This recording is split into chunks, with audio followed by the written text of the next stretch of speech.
Kisah dimulai pada saat sekolah kami mengadakan acara perkemahan. Aku, sebagai salah satu anggota pramuka di sekolah, sudah pasti ikut acara ini. Namaku Sakina, biasa dipanggil Kina. Saat itu, aku duduk di kelas 2 SMA, dan aku memiliki teman-teman yang bernama Ayu, Kias, Bima, Elang, dan juga Eko. Mereka adalah teman-teman yang kudapatkan dari ekskul pramuka sekolah itu. Pada saat itu, kami pun berangkat ke salah satu hutan yang berada di kota kami. Awalnya, aku merasa ragu untuk ikut camping di hutan itu. Tapi, karena Bima memaksa aku ikut, akhirnya aku pun ikut. Aku dan Bima bukan hanya sekedar teman, tapi kami memiliki hubungan lebih. Bima adalah pacarku, sehingga permintaan dia pun harus kuturuti. Setelah sampai di depan hutan itu, aku merinding. Gak biasanya aku seperti ini. Oh iya, aku sudah pernah ikut 2 kali camping dari sekolah ini juga. Tapi di hutan ini aku merasa sangat takut. Bima memegang tanganku, dan kami pun berjalan menuju titik yang telah ditentukan. Bima terlihat sangat senang. Melihatnya senang, aku pun jadi ikut senang. Sampai di titik yang ditentukan, kami pun mempersiapkan tenda dan alat-alat lain yang dibutuhkan. Untuk tenda, cowok dan cewek tidak disatukan ya, tapi dipisah. Setelah beberapa waktu, aku kebelet ingin buang air kecil. Aku meminta Ayu dan Kias untuk menemaniku membuang air kecil. Mereka pun mau dan kami pun berjalan tak jauh dari tenda itu. Nah, pada saat buang air kecil itu, aku seperti melihat ada seseorang yang berdiri di dekat pohon. Tapi, aku gak kenal sama orang itu. Orang itu menatap aku terus sampai aku malu. Terus, aku buru-buru ke Ayu dan Kias, bilang ke mereka kalau di sana ada orang yang ngeliatin aku buang air kecil. Lalu, Ayu sama Kias gak percaya dan bilang aku hanya halu. Di sana ada orang weh ngeliatin aku buang air kecil. Cewek sih, tapi kan tetap malu jadinya. Tapi kok ada ya orang yang tinggal di hutan kayak gini? Mana ada orang yang tinggal di hutan ini? Halu kali kamu, kata Kias. Kok halu sih? Orang aku lihat jelas pakai mata kepala sendiri. Hantu kali tuh, kata Ayu. Ini lagi, mana ada hantu yang bolong gini? Yang benar aja. Dah, ayo balik, kata Kias. Lanjut, di sore harinya, aku menemani Bima yang pada saat itu hendak menyalakan api unggun. Aku tanya ke Bima, di hutan ini ada yang tinggal apa gimana? Karena yang memilih tempat ini itu adalah Bima. Di hutan ini ada warga yang tinggal gak sih? Tanyaku ke Bima. Maksudnya? Iya, tadi Kina lihat ada orang yang ngeliatin Kina pas buang air kecil.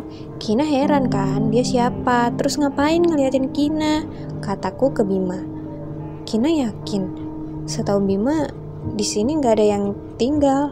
Tempat ini cuma dijadiin lokasi camping aja. Serius Bima? Iya serius Kina. Kina halu kali. Udah, Kina nggak usah mikirin yang aneh-aneh. Fokus aja sama acara kita. Kalau ada apa-apa sama Kina, kan ada Bima ya yang jagain Kina. Udah tenang aja, kata Bima. Meskipun Bima udah bilang begitu, aku tetap masih merasa ada yang janggal. Di malam harinya, pada saat kami sedang duduk melingkari api unggun, aku kembali melihat perempuan itu lagi. Dia berdiri jauh dari kami. Wanita itu hanya melihat kami, dan kemudian dia menghilang. Aku yang melihat itu langsung syok dan memegang erat tangan Ayu dan Kias yang berada di sampingku. Kenapa Kina? Tanya Kias. Aku lihat cewek itu lagi, tapi kali ini aku yakin dia bukan orang deh, kataku. Lanjut, di keesokan paginya, aku, Ayu, dan Kias berencana pergi ke sungai untuk mengambil air. Kami pun tiba di sungai, lalu mengambil air di sungai itu. Nah, pada saat mengambil air itu, aku mendengar suara kakak pengawas memanggil kami. "Dengar gak? Itu Kak Bakti manggil kita," kataku. "Iya dengar, kenapa ya?" tanya Ayu. "Gak tahu, ayolah samperin, takutnya penting," kataku dengan polos. Kami kemudian menghampiri sumber suara itu, tapi sumber suaranya bukan berasal dari tenda. Kias menahan kami. Dia mulai ragu sama suara yang mirip suara Kak Bakti itu. Tapi tunggu, suaranya nggak dari tenda nih. Tenda kan di sana, ya nggak? Tadi kan Kak Bakti di tenda bareng yang lain, ya kan? Kok tiba-tiba jadi di sana? Kata Kias. Iya juga ya. Hampir aja kita ke sana. Kan katanya kita nggak boleh ke sana ya. Iya ya. Yaudah deh, kita balik ke tenda aja, kataku. Nah, pada saat kami hendak balik ke tenda, tiba-tiba suara itu berubah menjadi minta tolong. "Tolong!" Kenapa jadi minta tolong? Kataku dengan bingung. "Udah biarin aja, kayaknya kita diganggu nih," kata Kias. "Aku takut, ayo balik aja yuk, udahlah biarin aja," kata Ayu. Kami pun balik dan membiarkan suara itu.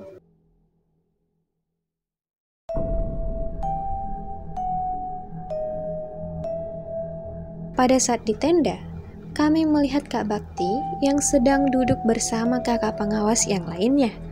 "Nah kan, hampir aja nih kita ketipu," kata si Kias. "Iya, untung aja kau cepat sadar ya Kias," kata Ayu. Tiba-tiba Elang dan Eko datang dengan nafas yang ngos-ngosan. Elang bilang kalau Bima tiba-tiba saja hilang. "Hah? Bima hilang? Kok bisa?" tanya aku. Kemudian kami semua pergi mencari Bima yang hilang. Pada saat itu Kias bilang kalau dia merasa hutan ini sangat aneh. Kias mengaku dirinya bisa melihat makhluk gaib tersebut.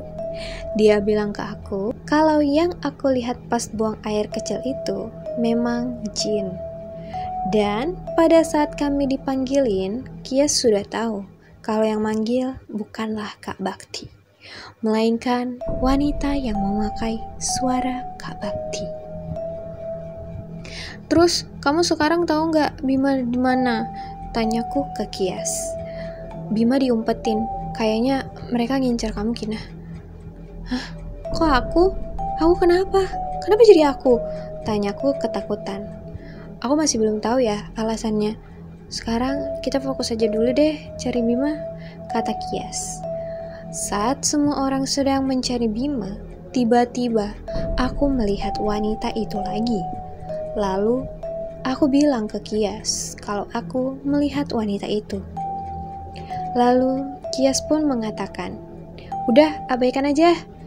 Sampai hari sudah gelap, kami masih belum menemukan di mana Bima.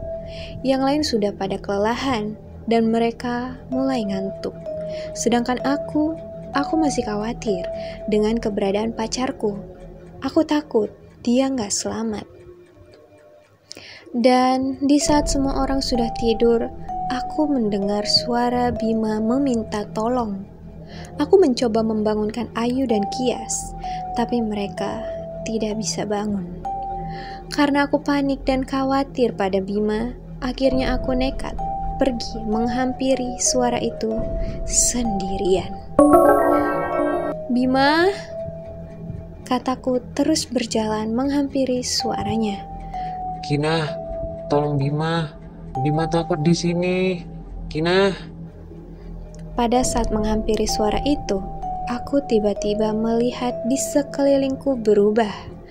Kemudian, aku berjalan ke depan dan melihat ada Bima yang dipangku oleh seorang wanita. Pada saat itu, posisiku masih mengintip. Aku melihat Bima seperti tak sadarkan diri. Tiba-tiba, wanita itu menatapku dan berkata, "Akhirnya, kamu datang juga. Aku sudah menunggu kamu.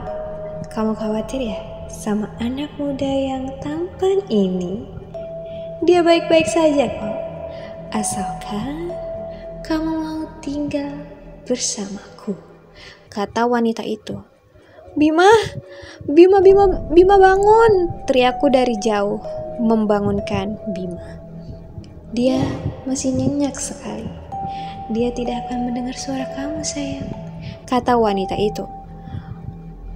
Apa mau kamu? Kenapa kamu ngincar aku? Tanyaku kepada wanita itu. Aku mohon, tolong lepaskan Bima. Kalaupun aku ada salah, tolong banget maafin aku, kataku kepada wanita tersebut. Wanita itu hanya tersenyum dan terus mengelus rambut Bima yang berada di pangkuannya. Aku mau pulang, kataku sambil menangis. Dan tiba-tiba saja Bima tersadar. Kina? Bima,